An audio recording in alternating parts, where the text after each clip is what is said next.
In 1965, America arrived in Vietnam with the most advanced military arsenal in human history.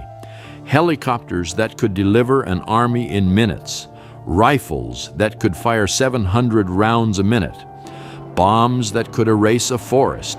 But what nobody knew at the time was that the Viet Cong were studying every piece of that arsenal.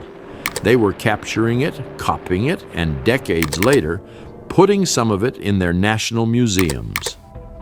Today, using captured documents, post-war memoirs, and the words of Viet Cong soldiers themselves, we look at what the enemy actually thought about American military equipment. To understand the Viet Cong perspective, you have to understand where it came from. American intelligence captured over 2.7 million pages of Viet Cong and North Vietnamese documents during the war.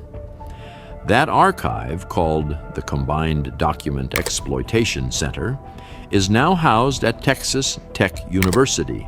The RAND Corporation conducted around 2,400 interviews with prisoners, defectors, and refugees from 1964 to 1968. After the fighting ended, the people who survived started telling their story. Truong Nhu Tang, a senior Viet Cong official, published his memoir in 1985. Bao Ninh, a North Vietnamese infantry veteran, wrote a novel that's still studied in Vietnamese schools today, and generals like Vo Nguyen Giap and Chu Huy Man sat down with their former American enemies and finally talked. What they said about American equipment is sometimes surprising, and it starts, oddly enough, with the rifle that defined the war. For decades, popular history has pushed a simple story. American troops hated their M16 rifles because they jammed in the jungle, while the Viet Cong loved capturing them. That story is half right. The American part is true. Early M16 models, fielded in 1966 and 67, did suffer catastrophic jamming problems. A congressional inquiry in October 1967 blamed it on a switch in gunpowder, on a lack of chrome lining in the chamber, and on rifles being issued without cleaning kits. But the Viet Cong half of the story doesn't hold up. By the autumn of 1967, every Viet Cong main force battalion had been re-equipped with the AK-47 and its Chinese copy, the Type 56. Captured American training documents and weapons charts focused on the AK, not the M16. Photos from 1965 and 66 show Viet Cong fighters carrying older French rifles, Chinese SKS carbines, and captured South Vietnamese weapons before standardizing on the AK. When American Special Forces, SEALs, and long-range patrols started picking up enemy AK-47s because they trusted them more than their M16s, the Viet Cong didn't return the compliment. They held on to their AKs. The first lesson the enemy taught us about our own equipment was that they didn't want it. The next piece of American gear the Viet Cong studied was the M79 grenade launcher. American troops called it the blooper or the thumper because of the soft popping sound it made. It fired a 40-millimeter grenade up to 350 meters, and it was deadly accurate. When Viet Cong soldiers captured them, and they did capture them, they weren't always interested in using them as launchers. They were interested in the grenades themselves. American after-action reports from 1966 and 67 catalog what happened to abandoned ammunition. One U.S. Army summary documented 174 recovered American grenades that had been turned into Viet Cong booby traps. 35 used American hand grenades, 4 used captured Claymore mines, and 10 anti-tank mines were rigged for electrical detonation using parts of discarded American radio batteries. The duds and discarded ordnance picked up from a battlefield wasn't trash to the Viet Cong, it was free engineering. The M79 grenade you couldn't be bothered to retrieve might come back at your patrol 3 days later, buried under a trail. American soldiers were trained to plant the Claymore facing the enemy, pull a hidden tripwire or hit a clacker, and 700 steel ball bearings were sprayed in a 60-degree arc, lethal to anyone within 50 meters. The Viet Cong respected the Claymore enough to base an entire weapons system on it. China supplied them with a copy called the DH-10. It was crudely built, but more powerful than the American original, and Viet Cong sappers used it to mine helicopter landing zones.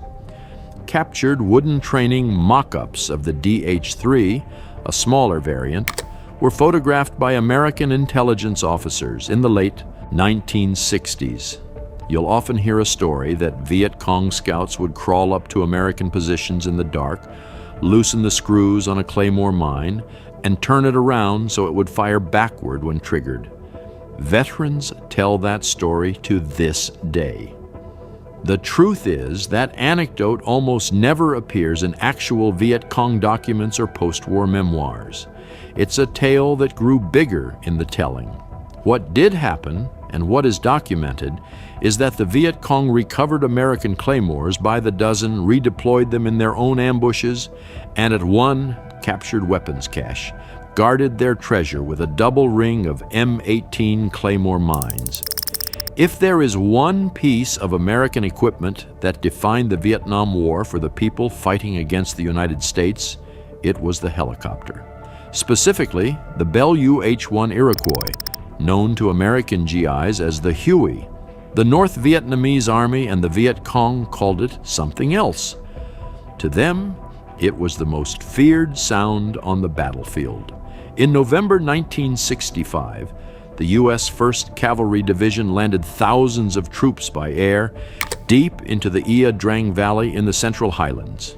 It was the first time the Viet Cong and North Vietnamese Army had faced full air mobility on a battlefield. They lost the engagement at Landing Zone X-Ray, but they took the lesson of their lives. After the battle, North Vietnamese General Nguyen Chi Thanh wrote a doctrine that became famous in Vietnam. In Vietnamese, it's pronounced Nam That Lung Jich Ma Jan, and it translates as grab the enemy by the belt and fight. The idea was simple: get close enough to the Americans that their helicopters and their artillery couldn't fire without killing their own men. Decades later, Hal Moore, the American commander at LZ X-Ray, sat down with Lieutenant General Nguyen Hue An, the North Vietnamese officer who had fought him in 1965. General An told Moore that his orders for the Albany ambush had been simple: move inside the column, grab them by the belt, avoid casualties from the artillery and the air. General Vo Nguyen Giap, Hanoi's most senior commander, told American journalist Joe Galloway in 1990 that if they could defeat American tactics, meaning the helicopters, they could defeat the entire American strategy. But you don't have to take a general's word for it. In 1981, an American documentary team interviewed Captain Nguyen Cong Dan, a Viet Cong officer who had fought through the war. Dan described in his own words what it was like to face an enemy that arrived from the sky.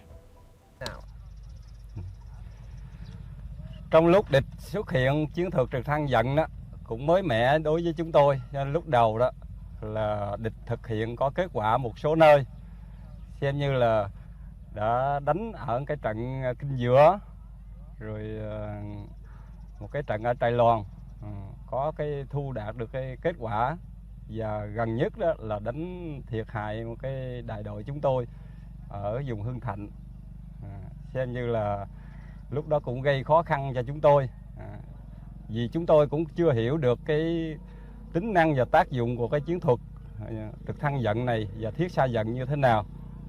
Chúng tôi cũng không ngờ rằng mình sẽ có khả năng đánh bại cái chiến thuật này.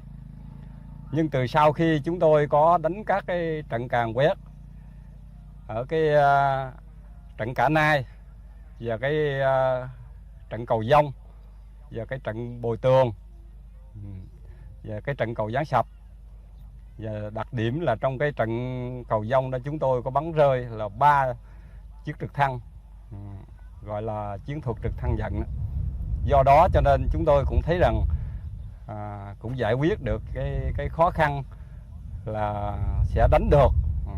Chúng tôi sẽ tin rằng đó là sẽ dùng cái súng trường đó sẽ bắn diệt được cái máy bay của Mỹ, và không cần phải dùng cái loại súng lớn cũng vẫn đánh thắng. Do đó cho nên cái củng cố lại cái phong trào mà chúng tôi phải bám trụ và giữ địa hình, xây dựng công sự và sẵn sàng chiến đấu đánh với chiến thuật trực thăng giận nếu xuất hiện bất kỳ ở cái địa hình nào. For Dan and millions like him, the helicopter wasn't just a vehicle. It was a problem to be solved. And the answer they came up with cost American forces dearly. There is one piece of American equipment so prized by the Viet Cong that you can find a monument to it in modern Vietnam. It isn't a tank, it isn't a fighter jet, it's a radio. The AN/P RC-25 was the standard tactical radio of the U.S. military in Vietnam. American troops called it the Prick 25. It was heavy, it was reliable, and it broadcast the location, intentions, and weapons inventory of every American unit using it, in voice, almost always in the clear. The Viet Cong and the North Vietnamese Army figured this out fast. A signals intelligence unit operating in the Cu Chi area, sometimes referenced as the 47th Reconnaissance Battalion, used captured PRC-25 sets to listen in on American radio traffic. They built profiles of U.S. units that included the methods of navigation in use, the weapons in inventory, and the modes of transportation. Their reports also rated the equipment they were spying on. They were impressed by the Huey helicopter and the M113 armored personnel carrier. They were not impressed by the V100 armored car the military police drove for road patrols, or by the M151 Jeep. China actually manufactured replacement batteries for captured American PRC-25s and shipped them down the Ho Chi Minh Trail. Today, in a Vietnamese military museum, one of those exact radios sits in a glass case, the only piece of American equipment given a permanent display. For all the high technology, some of the American equipment the Viet Cong remembered most clearly was something Americans didn't even consider equipment. It was lunch. A North Vietnamese veteran, interviewed after the war, said this about the standard American C-ration. Then he added a darker line. He said, many of his fellow soldiers were killed because they tried to gather American food boxes that were left on the battlefield. The Saigon black market moved enormous quantities of American food aid into communist supply caches. American troops on patrol routinely found their own C-ration tins, sometimes with intact contents, hidden in Viet Cong tunnels and bunkers. The cigarettes, the coffee packets, the small can openers called P-38S were collected and reissued. For an army that was fighting on rice and dried fish, an American LERP ration with chocolate, jam, and powdered cocoa was almost unimaginable luxury, and it was apparently worth dying for. Of every American weapon the Viet Cong faced, none entered their writing the way the B-52 did. In 1965, the U.S. Air Force began a campaign called Arc Light, tactical bombing missions flown by B-52 strategic bombers, dropping bomb loads of around 27 tons each from over 30,000 feet. The Viet Cong almost never heard the planes coming. The bombs simply began arriving. Truong Nhu Thang, the senior Viet Cong official we mentioned earlier, lived through repeated B-52 strikes near the Cambodian border. He survived because Soviet intelligence trawlers in the South China Sea tracked the bombers and gave the Viet Cong a few minutes of warning. He used those minutes to write down what an arc light strike actually felt like. He wrote, quote, "The first few times I experienced a B-52 attack, it seemed, as I strained to press myself into the bunker floor, that I had been caught in the apocalypse. The terror was complete. One lost control of bodily functions as the mind screamed incomprehensible orders to get out. Then he added something even more haunting. He wrote that when the B-52s found their target, the place you'd lived in didn't just get destroyed, it ceased to exist, quote. You would come back to where your bunker had been your home, and there would simply be nothing there, just an unrecognizable landscape gouged by immense craters. Captured North Vietnamese documents from the siege of Khe Sanh in 1968 backed this up. One captured Pavan regimental report said 3/4 of the entire regiment had been lost in a single B-52 raid. American interrogators noted prisoners coming in dazed, with blood streaming from their noses and mouths from concussion alone.